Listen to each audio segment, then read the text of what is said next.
और प्रधानमंत्री के टेबल पर पांच छह मुख्यमंत्रियों को खाने के लिए बैठना होता है। तो एक बार ऐसा हुआ, 1 साल पहले की बात है, प्रधानमंत्री की टेबल पर हम और हमारे बिहार के मित्र मुख्यमंत्री दोनों एक ही टेबल पे भोजन पे आ गए।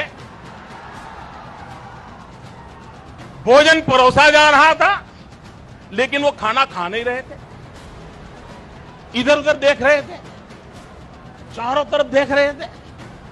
मैं प्रधानमंत्री के सामने देखूं, उनके सामने देखूं, मैं परेशान था कि भाई बात क्या है।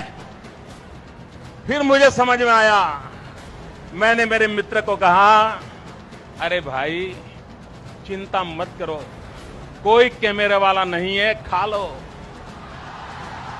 एक झूठी कथा भी कही गई।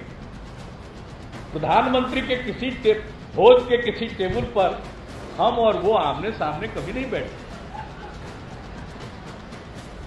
ये बनावटी है, वैसे ही हवा जैसे बनावटी है, कुदरत की हवा नहीं है, ब्लोअर से दी जाने वाली हवा है। उसी तरह से कहानी भी झूठी। कथा सुना रहे थे, एक कथावाचक जो वहीं के हैं उनका हस्त्र तो देख ही रहे हैं ना आप लोग। गुप्त वंश की याद करें तो चंद्रगुप्त की राजनीति हमें प्रेरणा देती है। अगर हम गणतंत्र की बात करें तो आज भी वैशाली का गणतंत्र पूरे विश्व में सिरमौर है।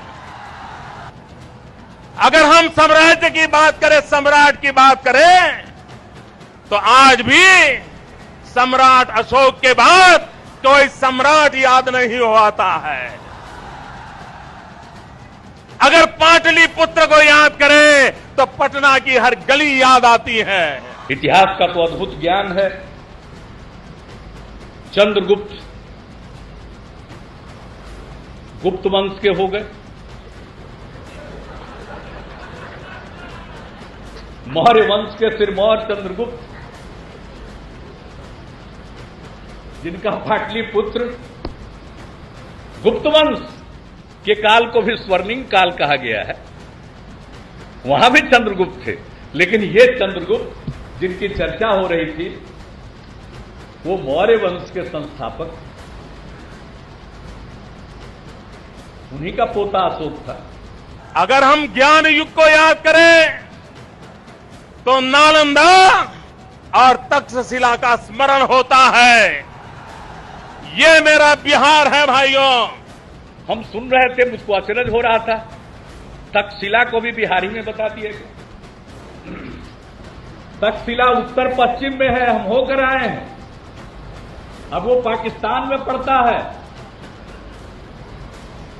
तक्षशिला नालंदा विश्वविद्यालय से भी पुराना है। चाणक्य वही प्रोफेसर थे पहले, वहां से आए पाटलिपुत्र। हम देखने गए थे। बिहार की यह धरती, उसकी ताकत क्या थी। जब सिकंदर आया और सिकंदर यहां पर सारा विश्व विजेता करके आया था, और जब बिहार से लोहा लेने की बार आई तो क्या हाल हुआ मित्रों। वो डूबा दहाबे में गंगा के आकर।